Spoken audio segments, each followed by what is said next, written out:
Hello, everyone. Salim Omar here from the Straight Talk About Small Business Success podcast. I've got a special guest with us. His name is Andy Biting. Andy, welcome. I'm excited to be here, Salim. Thank you for having me. My goodness, I love your bio and I love your credentials. You're a leader in thought leadership, content marketing. Andy has used integrated content strategy that has served himself and his clients exceedingly well. And his journey started when he published his first business book in 2007 and then started publishing his first magazine in 2009. And then since then, he's written his second book, How to Win Clients and Influence Family, Influence People, is now in its second edition. It's an international bestseller on Amazon. And then a couple of years back, 2021, and he co-authored Double Sales, Zero Salespeople, Optimize Your Sales and Marketing into One Business Development Strategy that Works. He owns a company called Tulip Media Group, where him and his team, they help fuel revenue growth for their clients through effective marketing that works. So marketing and growth, my goodness, there's a lot to talk about, Andy. And it's an exciting topic. I think it's an exciting topic for our listeners because growth is exciting. Increasing the top line is exciting, right? But there's also many mistakes people can make, and there can be a lot of money and time that can be spent on marketing or business development that's not effective. So, what do you mean when you say business development strategy? So I agree with you. I think there's nothing more exciting than building a company. It's just so energizing. It's so rewarding to be able to see a concept grow. But a lot of businesses, you start off, and I love Michael Gerber wrote the E-Myth, and he had a great analogy that, there are a lot of technicians that are suffering from an entrepreneurial seizure. I Seizure, think right? he puts it. One of my favorite books, by the way, the E-Myth It Revisited: Why is. Small Businesses Don't Work and What to Do About It. It's fast. It's a fantastic book.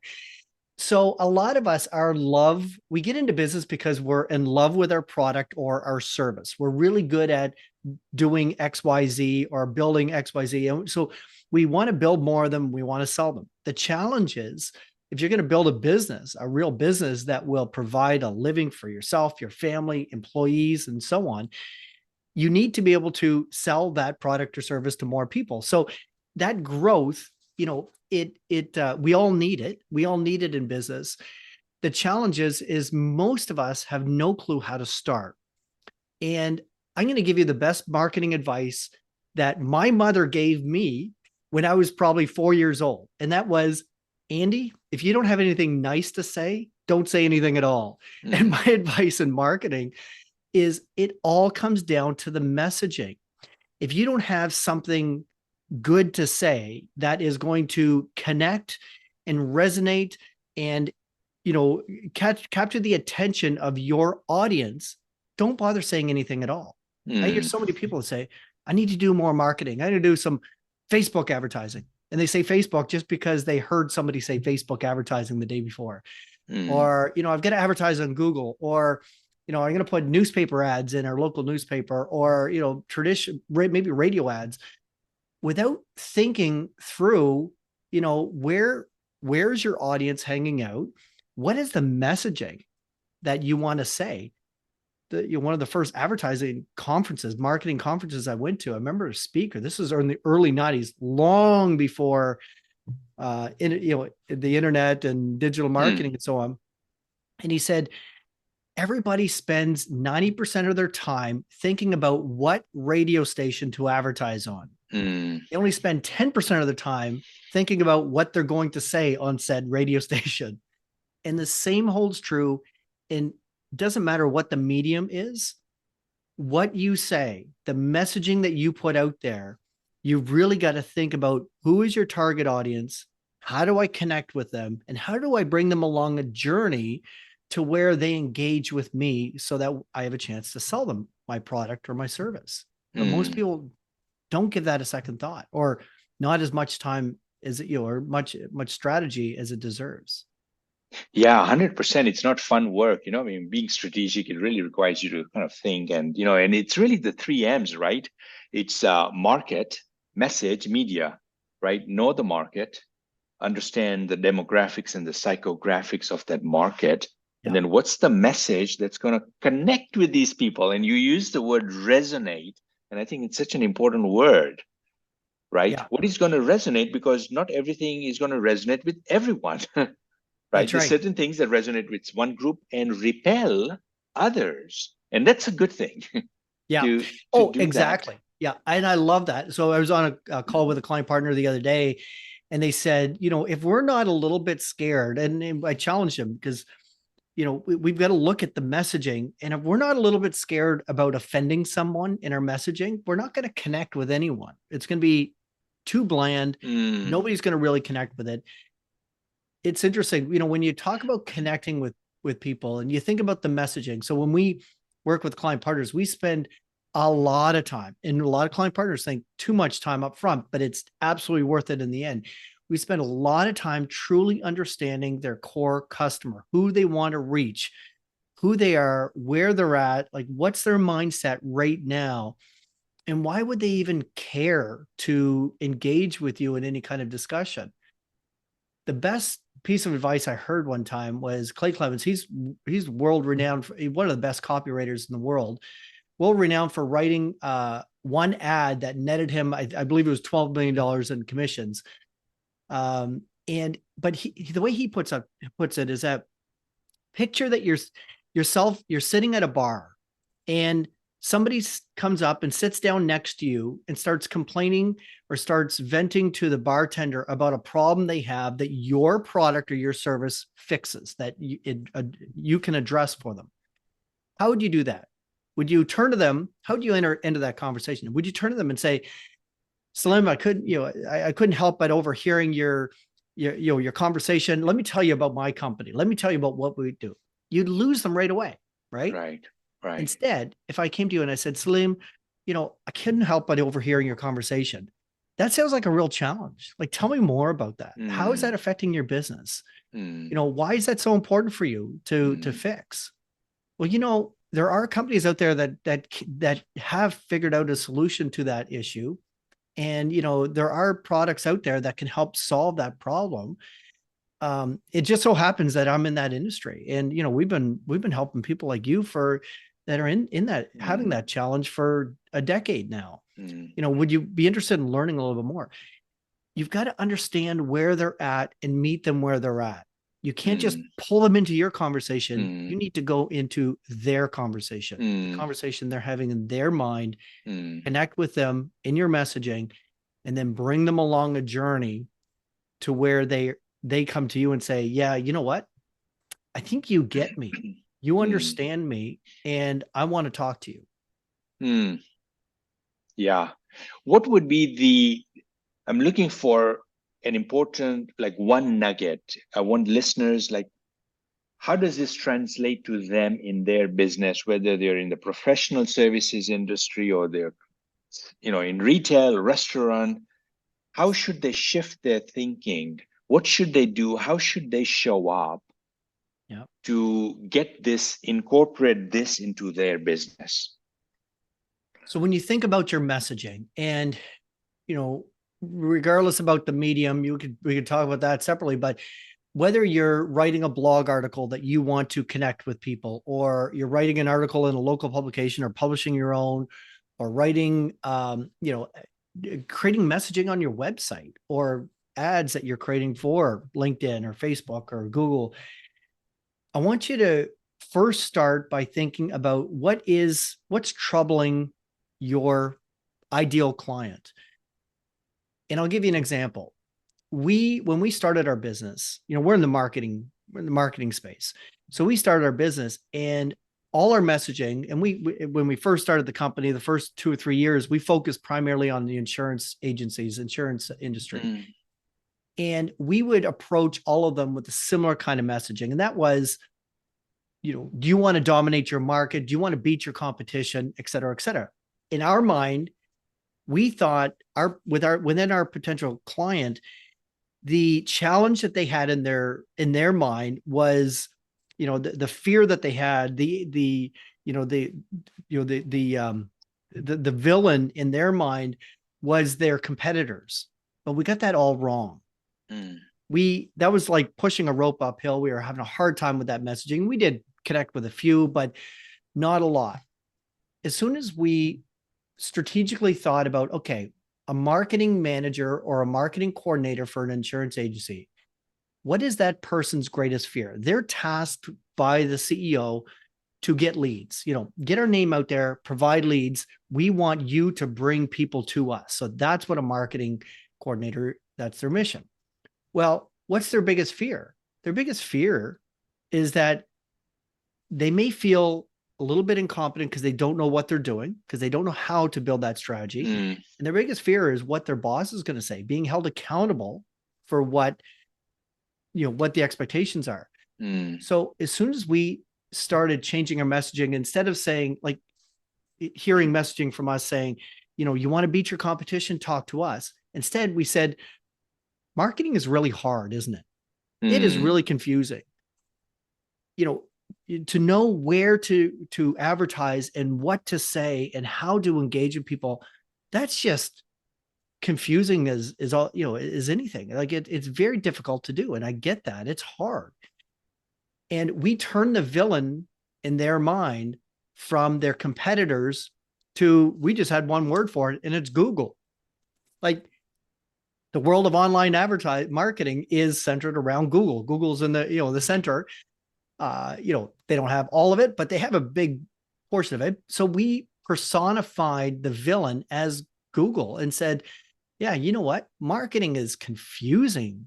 It is hard. Google changes their algorithms. When you figure it out one day, they change it the next. And it's confusing. I get that. And it's hard to do. So when you connect with that marketing manager and using language like that, and it doesn't matter how that message gets to them, but when you use that message, if they see two ads on their screen and one says, beat your competition guaranteed, and the other one says, marketing is confusing, isn't it? It's difficult to wrap your head around. It's really hard to know how to even get started. Well, if I'm a marketing manager, I'm probably looking at that one saying, I'm going to click that because that's the way I feel right now. So connect with them, with their fears, where they're at right now, and know the audience. The CEO may want to beat the competition, but the marketing manager, who is the one actually going out to look for opportunities or look for solutions, they're not driven by the same thing that the CEO is. They're driven by something else. They're driven by a bit of fear. And as soon as we change that language and we change that messaging on our website, in our ads, and the articles we put out, it clicked immediately. And you can see it like turn on a dime. Then all of a sudden, with fewer views, we were getting more leads, more qualified leads. That's great. So the one so thing, once, connect with once them. Andy, we have an effective business development marketing strategy in place, it's serving us with leads, people that are interested in our product or our service, people that are raising their hand. Talk to us about sales. How does one build a selling machine? Yeah. And how, what are the nuances with that? Sure. So one of my favorite books in that area is Justin Rothmarsh wrote a book called The Machine. And the analogy that I take out of that, the way I put it, is that, you look at Henry Ford and how, the democratization of the automobile. Henry Ford didn't invent the automobile. He really pioneered the assembly line that made the vehicles be able to be produced inexpensively so anybody could afford them for the masses. Now, when you think about your sales process in a company, I use ours as an example. We have an 8-step sales process. Well, in the beginning, when we first started launch the company, we did like most companies do, and we hired salespeople and said, you own steps 1 through 8. You've got to, find your target leads, your target prospects. You've got to pitch to them, do some lead generation, get their interest, bring them in, talk about the products and services that we offer. You've got to negotiate all through the different components of the sales conversations, and you got to, issue the contract and get it signed and over to accounting. The challenge is, like Henry Ford, when he put in that assembly line, he figured out what are the different stations. And in our company, we have 8 steps in our sales process, our business development assembly line. That's what we call it. And every station should be optimized.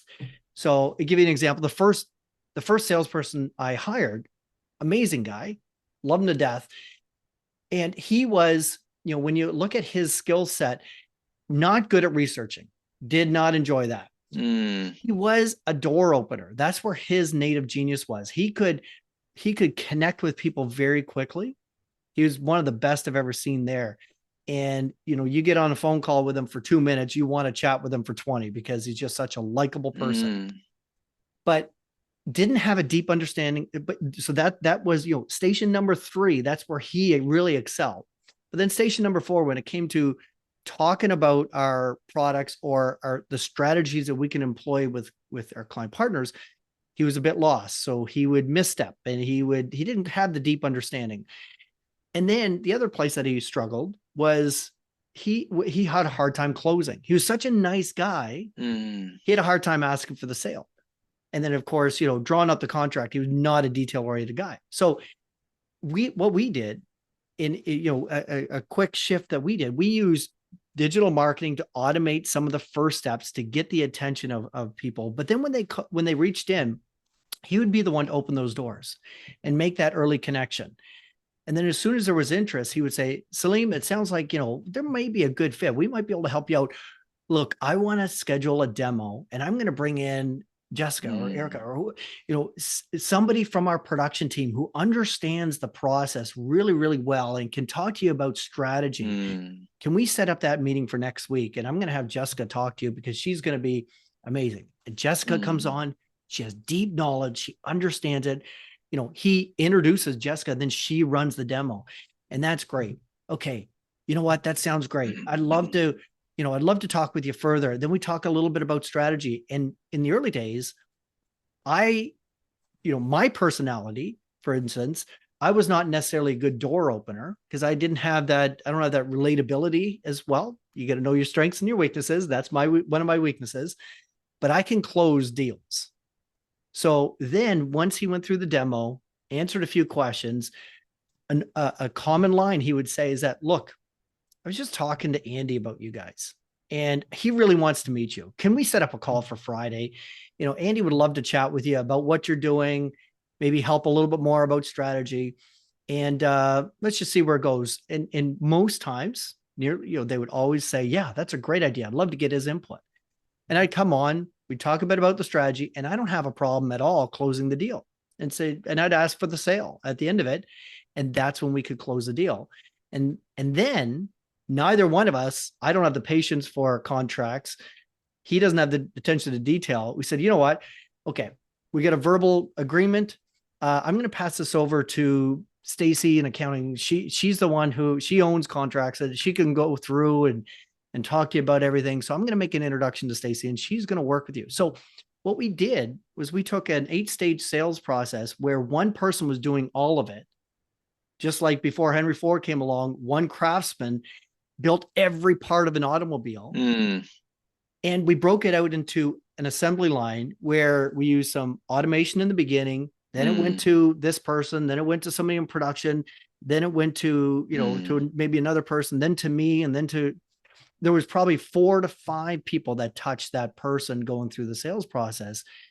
And we started closing much, much faster. So I think the information transfer has got to be really, really dialed in so that the prospect is not having to repeat themselves because they shared this with somebody else in the prior call. Now they're like, you don't know about them, right? As much as the other person did. Now, the first person, don't get me wrong, the first person who opened the door, that was the main contact. That person stayed he was involved in every call. Okay. Be there. That's okay. Making the introduction, being part of that conversation. Certainly we had briefs before we went into a call. Yeah. But, and then we, as we grew the team, there was more and more people, but they would handle, dozens or dozens of calls a day, among the team. And, Mm, I would be in on, one call a day or one call every other day. Like I'd be on a half a dozen calls a week to brought in to close the deals. And then, once it was closed, where for the ones that closed, would go over to accounting. So the numbers kept getting smaller as you went on it, as naturally as what you would expect. But he was the point of contact with everyone, and he was so they always had that yeah, it relationship makes sense. The anchor with that that's person. all through the common, right? Makes Yeah, sense. yeah, So this is good. Really enjoying it. Talked about business development strategy. Talked about building a sales machine with the different stations. yeah. Uh, Before we finish off of in the next 4 or 5 minutes, I want to talk about print marketing. You're really big on print, Yes. and we've seen, I don't know, I mean, there's been a lot of, placement importance on businesses, allocating their marketing budgets to online marketing. So why is print so important and where does that fit in? Yeah. No, it's a great question. So as for the online component, a big part of online marketing is having really good content. You want to establish yourself as an authority, as a leader in the marketplace, so that when people are talking to you, they feel confident that you're going to be able to help them out. So that knowing that you can do that through blog posts, you can do it through writing articles, through sharing content online, through videos, through podcasts, a number of different mediums, which is all great and that all helps.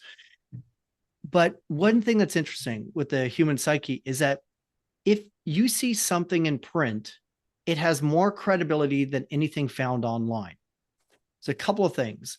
If you Mm, receive an article in print, and you want to refer back to it again, you can do that easily with print. If it's online, if you don't consume that article in the moment, chance of you getting back to the same article is very, very, very slim. There was a study done by Deloitte and Forbes a few years ago, and the title of the study was "Digital is Growing, but Print is Not Dead." And what they found, and what specifically, depending on the genre, was a little bit different, but on average, the essence of the study was that if you rely solely on digital marketing, you're going to alienate 50% of the audience, especially if you're B2B. So if you're sharing some business articles, 84% of the people, if you send them a business article, they'll print mm, it out and read it. They'll mm, they'll read it on paper. So if you send it to them on paper, it has that much more value. And we're big believers. That's why we publish books. mm. That's why we publish our own magazines. And this is what we do. This is the biggest part of our business at Tula Media Group, actually, is doing custom publishing of magazines, Wow. newsletters, things like that, where we work with client partners, project manage the whole thing, have our writers write the content by Mm, interviewing the client partner, put everything together, design it, get it printed, and distribute it through US Post. We take care of all of that. And when you send out your own magazine, it has so much more credibility. You could do mm, an email newsletter like, a million other people in your industry, or you can mm, send out a printed magazine to your audience, to your clients, prospects, and so on.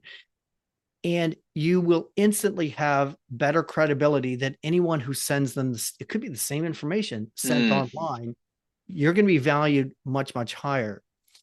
And even some of the business and marketing gurus like Joe Polish, somebody I've followed for a long time, he's doing more and more with print.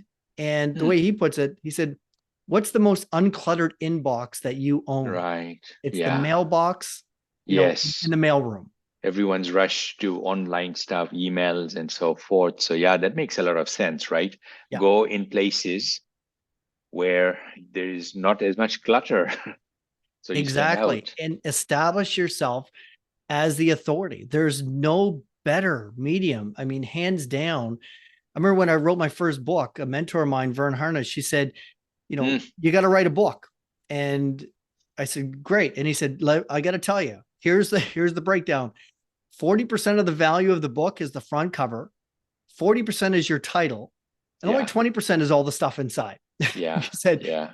when you hand somebody a copy of your book and you say, here's a book that I wrote on the subject that you're Yeah. challenged with, Yeah. instantly, they don't even have to open the book. You've established yourself as an expert. Right. Yeah. And same thing with a 100%. magazine, with Yeah. our client partners who publish magazines. Right. We have a client partner. Well, one of the areas we specialize in is with manufacturers, and one of our client partners manufactures fire trucks, and they publish their own publication, and they're the only ones in the industry that publish a quarterly publication going out to fire chiefs all over the Eastern Seaboard.